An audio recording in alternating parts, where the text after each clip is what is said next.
tum-tá, tum-tá. Eu não tô fazendo esses barulhos aleatoriamente não. Até o fim do vídeo você vai entender por que eu tô fazendo o tum-tá nesse momento, ó.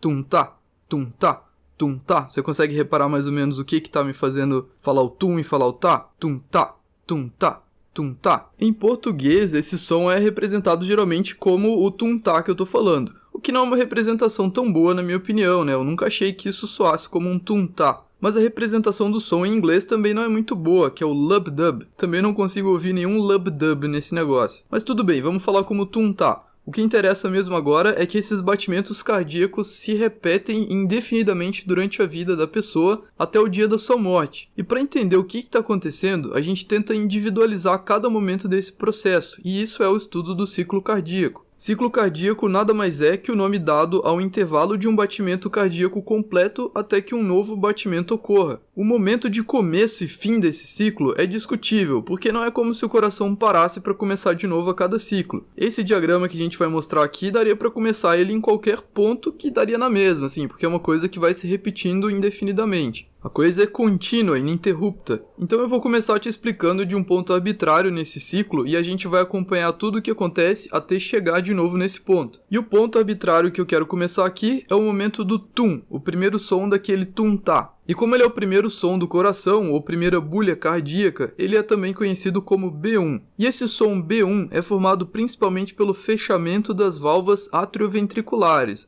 E o que são essas válvulas atrioventriculares? Bom, como você também deve saber, o coração é constituído por 4 câmaras, ou seja, 4 cavidades envoltas por um tipo de músculo bem diferente do que é encontrado no resto do corpo, que é aquele músculo estriado cardíaco que eu mostrei lá no começo. E por favor, não confunda câmara com câmera. O coração não tem câmeras. Câmera é para gravar, tirar foto. O coração tem câmaras. E as câmaras de cima, com menos músculos, são os átrios. Aqui é átrio direito e átrio esquerdo. Entenda esses lados que é porque a gente está olhando como se fosse o coração de uma pessoa que está de frente para nós, tá? Por isso que aqui é o lado direito e aqui é o lado esquerdo.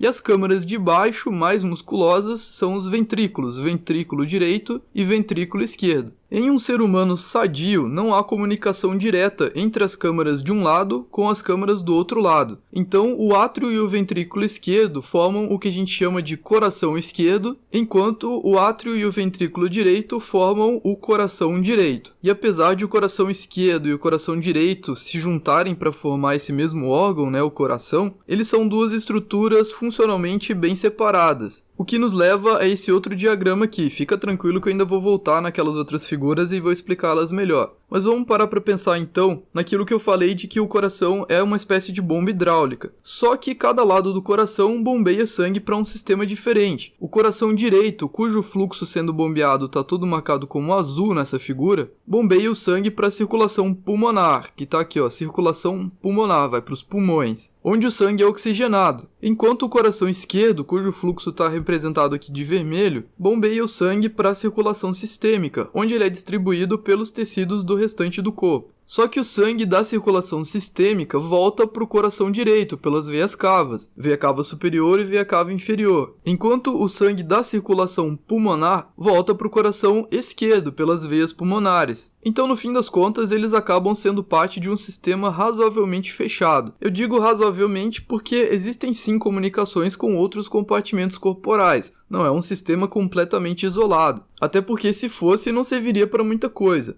Mas é mesmo um sistema fechado, em que o coração direito manda o sangue desoxigenado para os pulmões, sangue esse representado de azul aqui, azul sangue desoxigenado. Nos pulmões esse sangue é oxigenado, ou seja, é enriquecido com oxigênio. O sangue oxigenado, então representado de vermelho, volta para o coração esquerdo, de onde ele é bombeado ainda como sangue oxigenado para o resto do corpo. Os tecidos usam então esse oxigênio e o sangue desoxigenado volta para o coração direito, que mais uma vez bombeia esse sangue para os pulmões. E por aí vai. Então sangue desoxigenado sai do ventrículo direito, vai para os pulmões, faz trocas gasosas, volta como sangue oxigenado pro átrio esquerdo, do átrio esquerdo vai pro ventrículo esquerdo, do ventrículo esquerdo vai para a circulação sistêmica, onde se espalha por vários tecidos, todos os tecidos do corpo além do pulmão, volta da circulação sistêmica pro átrio direito, do átrio direito pro ventrículo direito e do ventrículo direito mais uma vez mantendo aquele ciclo da circulação corporal. Por isso então que a gente pode separar a circulação pulmonar da circulação sistêmica. E repare aqui como que o coração esquerdo só trabalha com sangue oxigenado, aqui de vermelho, e o coração direito só trabalha com sangue desoxigenado, aqui em azul. Como você deve ter percebido, o fluxo do sangue nesse sistema é unidirecional. E é aí que entra a importância daquelas válvulas cardíacas que eu comentei agora há pouco,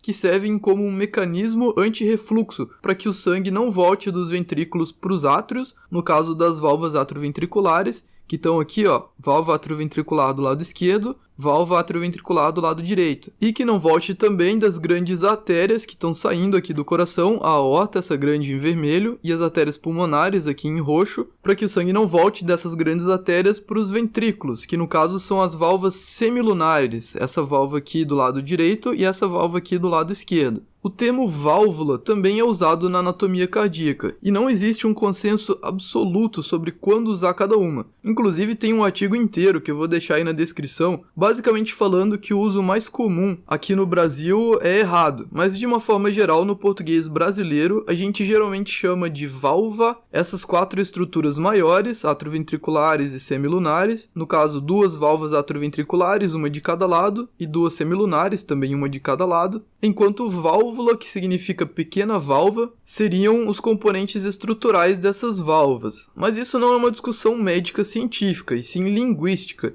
É uma discussão puramente semântica. Em inglês é bem comum o uso do termo valvule, nesse contexto. E no português de Portugal também é bem comum falar válvulas atrioventriculares e válvulas semilunares. No Brasil, válvula é mais comum. Então vamos adiante, que eu já perdi tempo demais com essa discussão semântica que não interessa tanto. As válvulas atrioventriculares, ou válvulas AV, impedem então que o sangue volte dos ventrículos para os átrios. A válvula atrioventricular do coração direito é chamada de tricúspide, porque ela tem como se fossem 3 fios de ancoragem para segurar o fechamento que impede esse refluxo. Enquanto a válvula atrioventricular do coração esquerdo é chamada de bicúspide, porque ela tem 2 desses fios, ou é também chamada de válvula mitral, porque alguém achou que ela lembra uma mitra, que é tipo aquele chapéu de bispo, papa, sei lá, alguma coisa assim. Nessa animação dá pra ver bem, ó, como é que a válvula mitral tem 2 desses pontos de ancoragem, essas cúspides, por isso que ela também é chamada de bicúspide, aqui no coração esquerdo, e do lado direito a válvula tricúspide tem 3 desses pezinhos, ó, 1, 2, 3. Então aqui 2 pontos de ancoragem e aqui desse lado 3 pontos de ancoragem, bicúspide ou mitral, tricúspide. O sistema de ancoragem que segura essas válvulas quando elas se fecham, que nem eu te mostrei ali naquela animação, para impedir que elas simplesmente abram para o outro lado, é chamado de cordoalha tendínea, um nome que você vai ouvir bastante na cardiologia. E eu sei que isso que eu tô falando agora é anatomia cardíaca, mas a questão é que fisiologia, anatomia e histologia cardíaca são matérias que